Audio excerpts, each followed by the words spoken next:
Numwe mu bapasiteri bakunzwe cyane hano mu Rwanda, umuhanga mu kuririmba. Urasigaye mwene data, umuhanga mu kuvuga ijambo ry'Imana. Yesu aracyari wawe uko yararejo, uyu munsi niko ahora ibihe byose.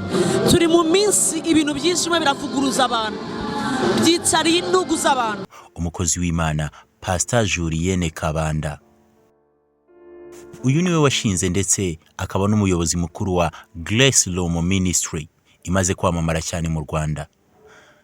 Pastor Julienne Kabanda akaba yarashakanye na Pastor Kabanda Stanley, bombi bakaba abakozi b'Imana barambye muri uyu murimo wo gukorera Imana.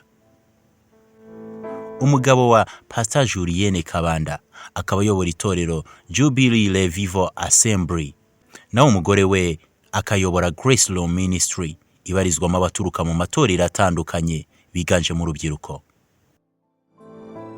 Uyu muryango w'abakozi b'Imana bakaba bafite abana 5. Bamwe mu bana b'uyu muryango harimo Blessing Teta, ari nawe mfura y'uyu muryango. Naho Fevato na Kabanda akaba umwana wabo wa 2.